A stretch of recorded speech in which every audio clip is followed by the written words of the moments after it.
Hello, everyone. So nice to be with you right now, wherever you are. I'm Sarah Shuey, the founder and CEO of Happily.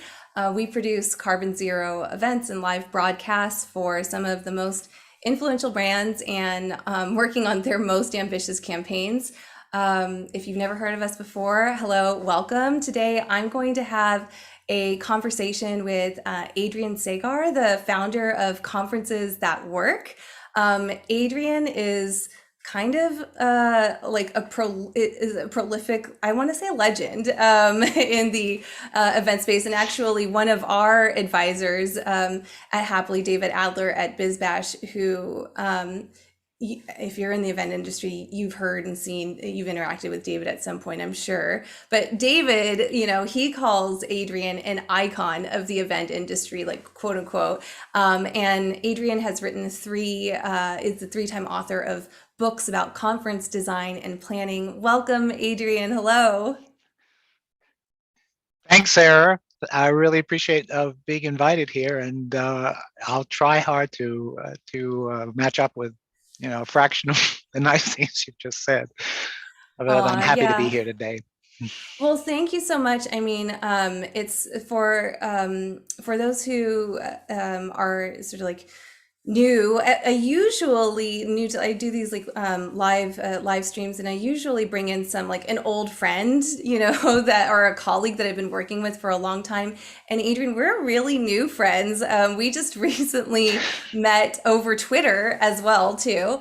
But we got real and like deep with each other real fast when I saw a pretty wild claim being reported on by Julius Solaris, who was recently announced as the VP of Marketing Strategy for Hopin. Congratulations, Julian! Everyone's very excited for you. But Julius tweeted that the Freeman CEO, and Freeman is like one of the largest conference trade show companies in the world.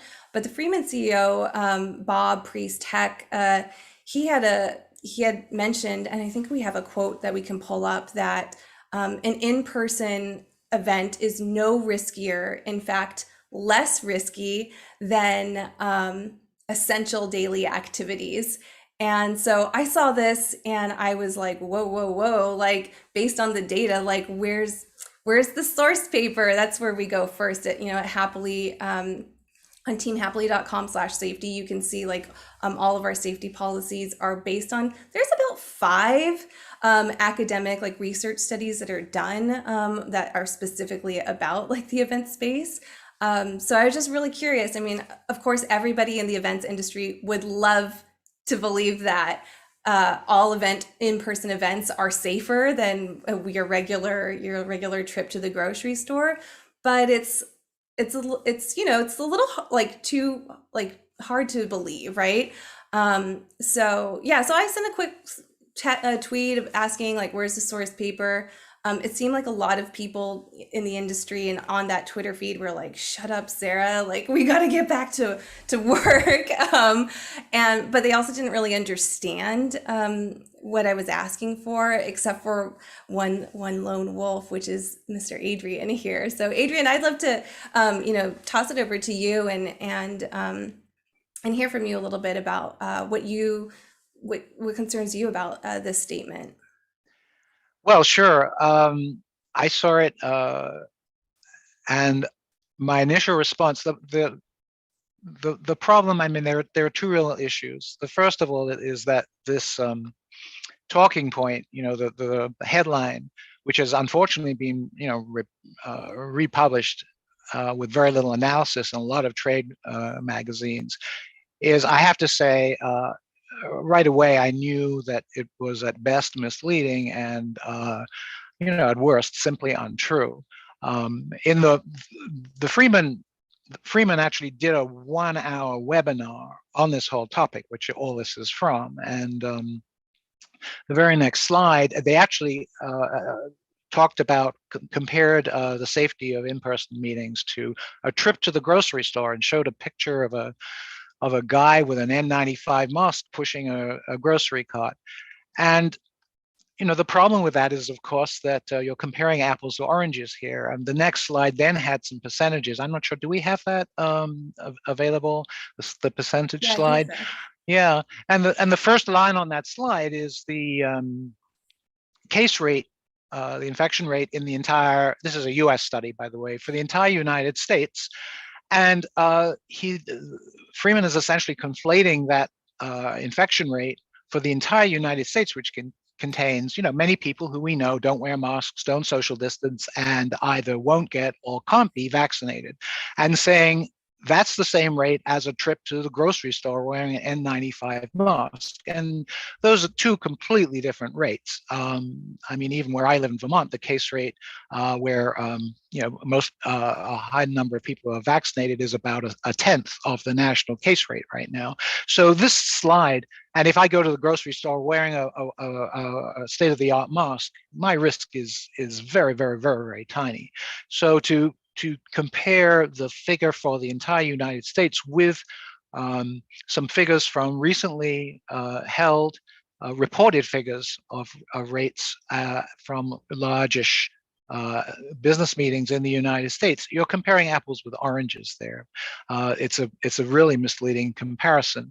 And what the crucial issue is, the question that we should be talking about is, what is the incremental increase in risk if I, let's say as a business professional, maybe, and in fact, the odds are that I am probably vaccinated. People who are going to these large business meetings are probably more likely to be vaccinated and be more careful than the general population. But what is my incremental risk rather than staying at home or in my office or wherever I'm working from and traveling across the country maybe or abroad, going to a meeting? What is the incremental risk?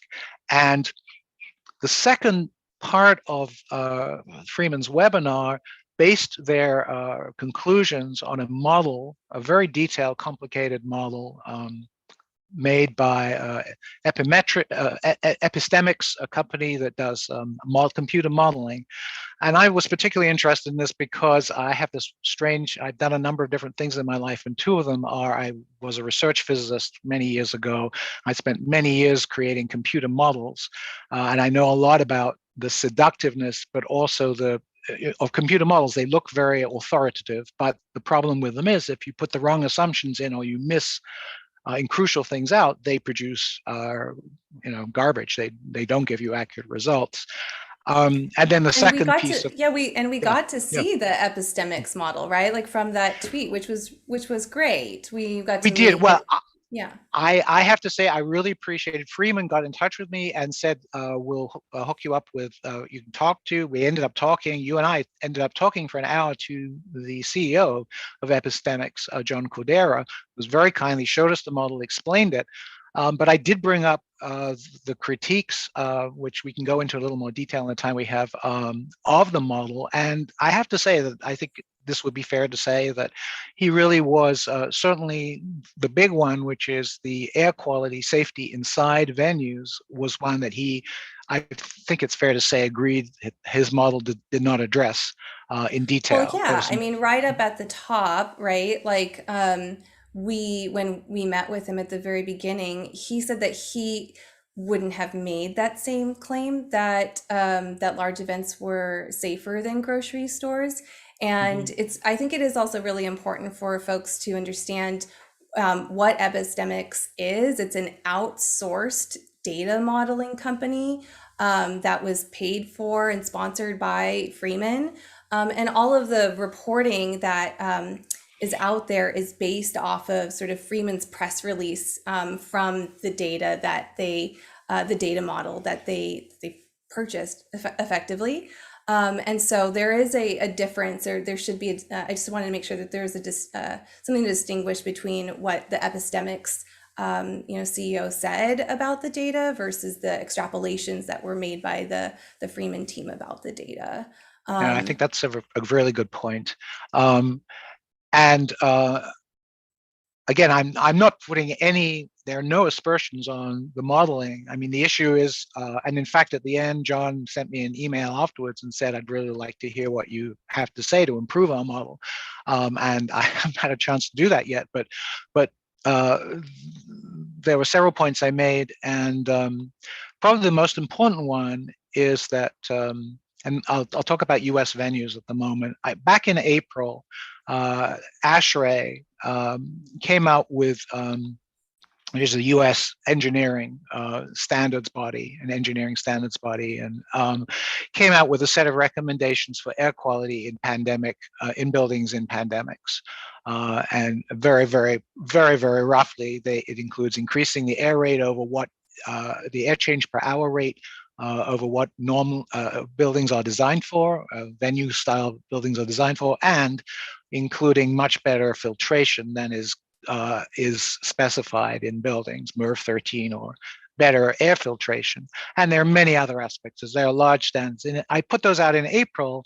I wrote about those in April and asked if there are any venues who were working on upgrading their venues to those standards, or maybe they had them already. I got no response at all. I had not heard of anyone. And I put that out in the meeting industry. And when this Freeman webinar came out, I wrote another article. Maybe we could link to it in the YouTube after this is over, where again put out a plea for the same information, and have still not heard of any venues in the U.S. I hope there are some, and I hope there are venues working on them. But the issue what that means is that if you go into a venue these days, or if you go into a hotel lodging, let's say you go to a meeting, you travel there. There are some risks with air travel, but let's put those aside for the moment. And you're staying in a hotel block, a room block. You have no idea, frankly, whether the air that's coming into your room through that little vent in your room is coming from someone's room next door who has COVID. I mean, I'm trying not to be dramatic here, but you don't know that. And it's pretty clear that most venues, if not nearly all of them, have not yet upgraded their HVAC systems to handle airborne transmission of COVID, which we all know is how we get COVID transmitted these days. Right, like COVID is an airborne, illness. It's passed that way, and so this is why the airflow is really important, and this is why an outdoor event is going to, be much safer than an indoor event. And I think it is a really important point that you're making about the model, just kind of looking at the venue itself and comparing like a grocery store venue and a large trade show floor venue, where trade show, the interactions of a person in a grocery store is pretty much like there's a line and you go around it, and you're not going and hugging and giving business cards and doing all of these type of close interactions, which you are encouraged to do when you are doing business on a trade show floor. But the point that you made about the responsibility of this model, but then the responsibility of organizers to be considering not just the venue itself, but the entire destination and that trip and the risks that are associated with that, I think is a fair one. It's a big one to swallow, I will have to say, like, we're producing stuff, a lot of events right now, and there's just so much that goes into just all of the budgets for the COVID safety, just skyrocket, and trying to like negotiate all of those things, managing what is safe and what is not safe. I mean, it's really difficult, right? So, but Adrian, like, can you talk to me a little bit more about why you think that's really important for an organizer to really think about the end-to-end risk? Right. Maybe I should mention, the other main thing that is not modeled and is also the big risk point. And we all know this. It's when you go to in-person meetings, there are times when there are socials and there's food and beverage. And we've known, and we've seen this now, that even at meetings where people are really making good efforts to keep attendees safe and so on, that your eating and drinking masks have to come off. If you're doing that in an indoor space and it's not well ventilated, the risks go way up. And again, the epistemics model does not include it. I think they have a toggle. And again, I don't know the model in detail. They have a toggle for masks on or masks off for the whole event, but they don't have, well, there's going to be this meeting in this room of this size with this many people in, this air changes per hour, and they won't be wearing masks. And alcohol will be served. I mean, there's nothing of that kind of level, and we all know that those are and we've seen reporting from in-person events over the last year and a half where people with the best intentions, they forget. And and maybe this is a point for me to say, I badly miss in-person meetings, like probably everyone in the meeting industry. What I love to do is to bring people together in person and facilitate connection around meaningful content for them. That's what I do. And I have been missing that very badly for the last year and a half, and expect, unfortunately, for that to go on somewhat longer. But if we don't, but we have to remember that in the United States, 2,000 people are dying of COVID every day right now. And as meeting professionals, if we are putting in-person meetings together, I think we have a duty of care to really make sure that all these factors are mitigated to the best of our ability. And then, because nothing in this world is 100% safe, we basically say, this is what we've done. We're transparent about those things. We're transparent. Let's say that we're going to have a third-party testing service that will, find folks who have got fake vaccine certificates and so on, et cetera, whatever it is you're doing, be clear about that. And then you can allow the potential attendees to make up their mind whether they want to come. And I'm not saying that, and I think it's possible to hold in-person events, certainly if you are careful about where people stay. Maybe everyone stays on Airbnbs. Maybe the socials and food and beverage are held outside or in very large, well-ventilated, 50-foot ceiling convention halls where there's masking and social distancing is enforced and modeled.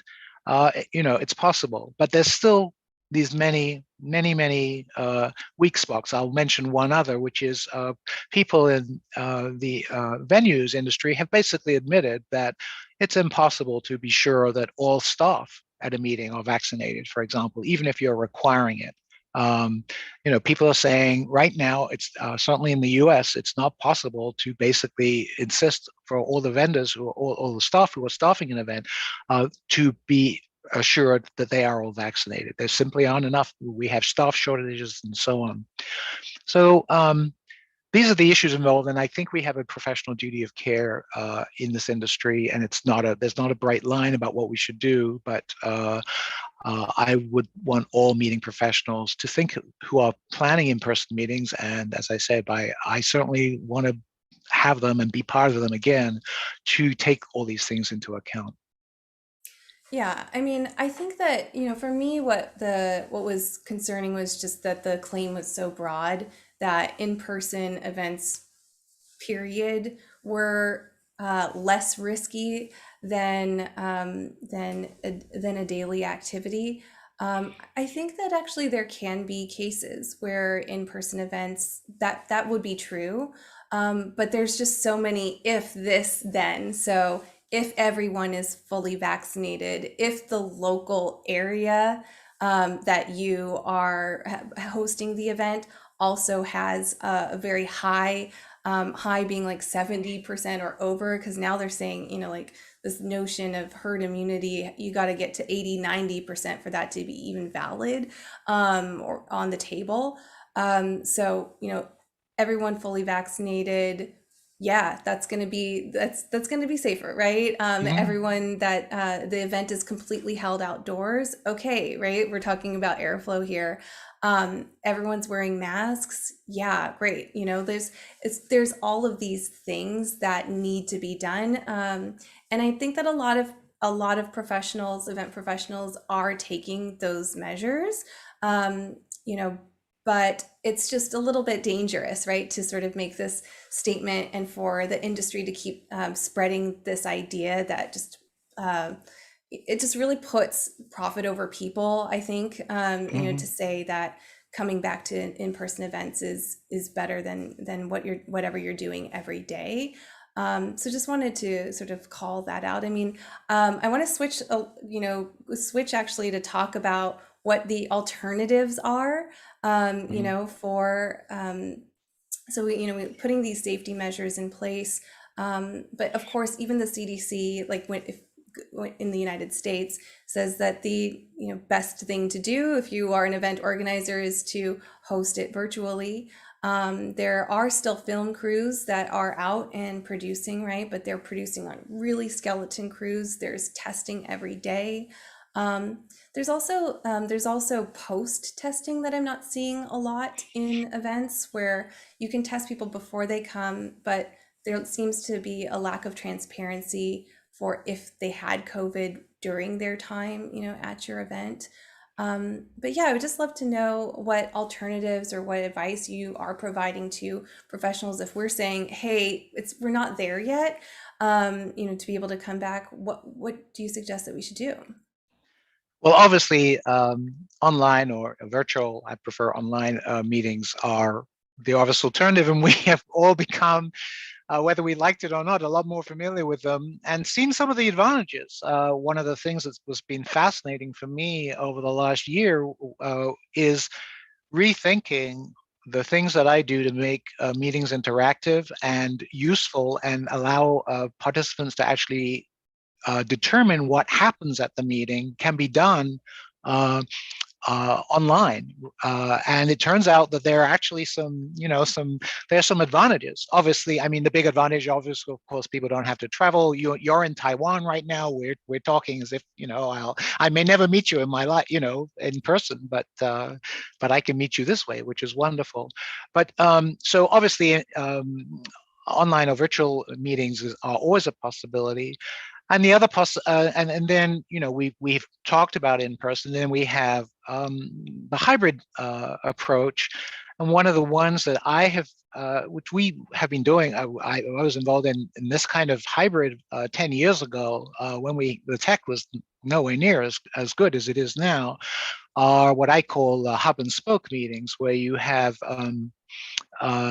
small groups who can safely meet, getting together in person, and then maybe having a central event that's fairly small with in person and the guest speakers and presenters and so on elsewhere, and hooking up those hubs to a central core where there is a group, or just having the hubs talk with overall facilitation or direction and program with people moving around between hubs. So you get the advantages there of you get the in-person stuff, which we all love and want and are looking for, but you also have the advantages of online meetings where you can pull your speakers from many different places, and you can do this beautiful mixture of presentation where everyone's watching and then discussion in your in-person group to about what just happened, and then maybe some reporting back or some polls and so on,